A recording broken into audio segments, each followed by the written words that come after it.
Click the subscribe button below. If you find the information useful, please click the like button, to help others find our content. For more information you can visit our website, at thejerusalemassembly.org.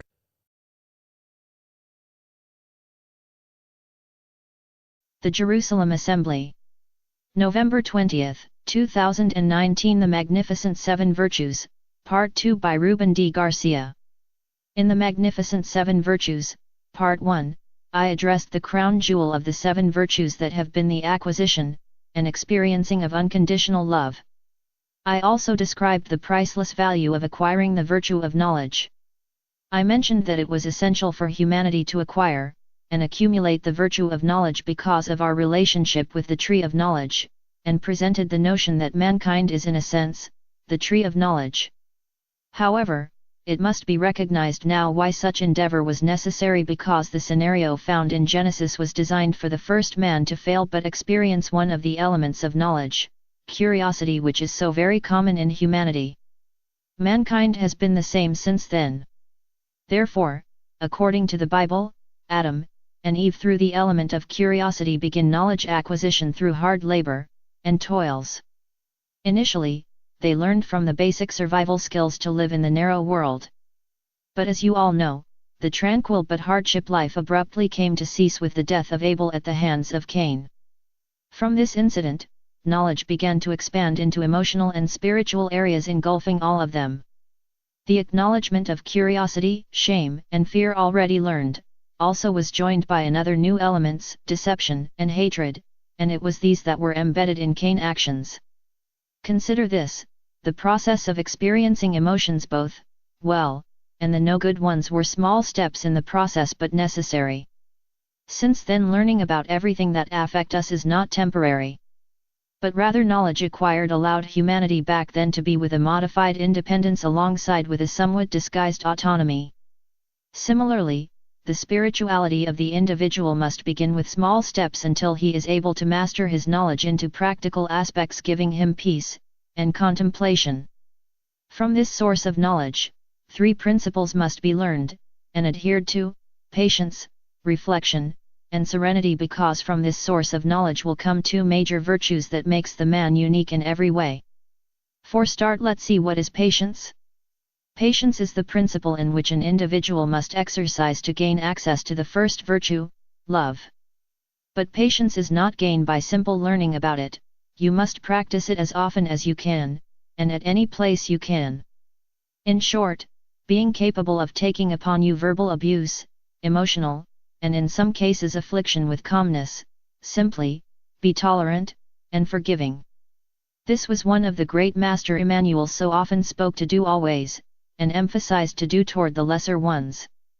Still, patience remains more often elusive to humanity than restraint. Reflection, the second quality of knowledge, is more toward the frame for patience, because as children we are taught patience, but not until we can understand what patience is meant. Reflection cannot make its entrance into our lives.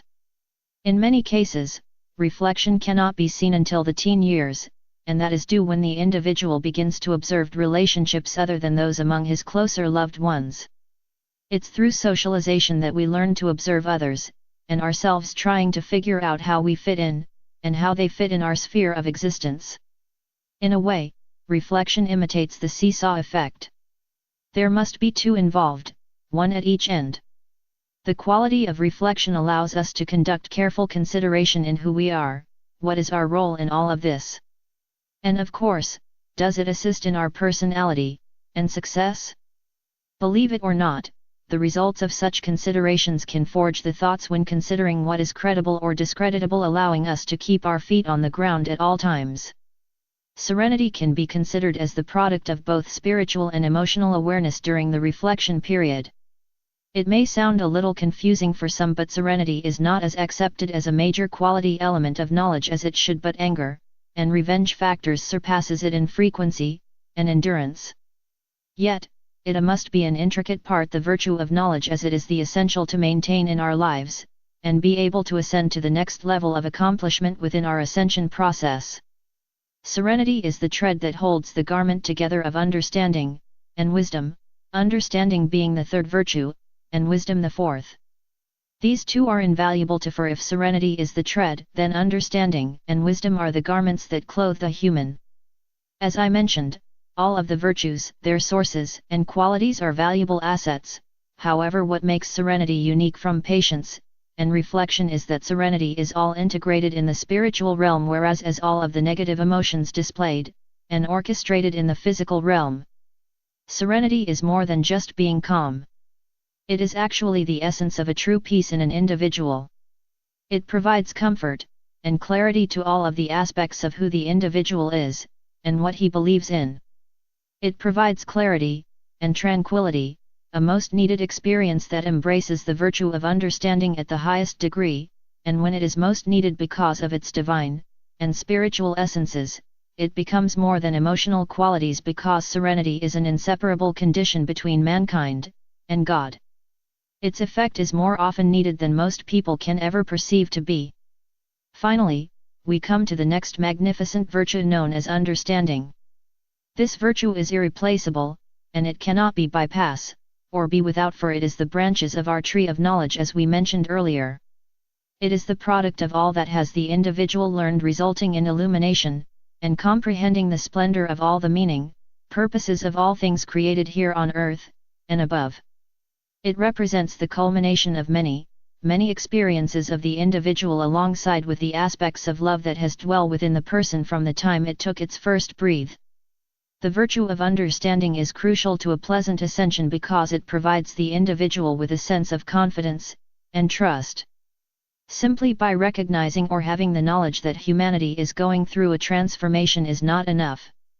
It must have also an understanding, a comprehension of what it is, and why is taking place.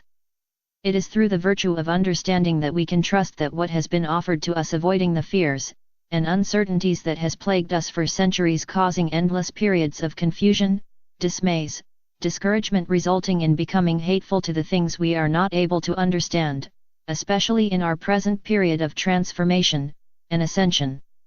So, when understanding is taken away from its pure form by a person, group, or entity, its resulting fact is detrimental to any beneficial endeavor from whoever is offering such goodness. This will be the fact, an approach many people will tend to do, and exercise as is made known to humanity within the next decade that, hello human, you are not alone, but rather just one of many throughout the universes. Until then, humanity, unable to understand the light of today's events, will continue behaving with trepidation, except for those that are already awakened, and volunteer to be the source of alleviation and assurance for those slowly waking up from their unconscious slumber. So, it is my organization task to be there not only as a guide but also a place of spiritual comfort and security. Concluding, the virtue of understanding allows us to direct our efforts upwards, and not downwards. Therefore, from the virtue and foundation of knowledge we derived understanding, allowing us to reach higher levels of consciousness and reasoning, along with the crown jewel of the 7 magnificent virtues, unconditional love. Just as an airplane cannot fly without wings, an engine, and a fuselage, and neither without a pilot to guide it, neither can humanity ascend without the full belief in unconditional love, knowledge who we are, and understanding all that has been learned, and along with what now is being offered, and of course your being been the essential guide. But that is just a partial requirement for a successful and pleasant ascension must also include the virtues of beauty, courage/strength, will, and wisdom to be complete. Fear not to be left behind, for that is not the infinite and divine creator mandate. Humanity is a collective, a unity, even it may not seem that way in today's news, but we are in God's eyes, and with this in mind, all of humanity will ascend, even if it involves to wait for some spiritual stragglers. Peace and love to us all. And so it is.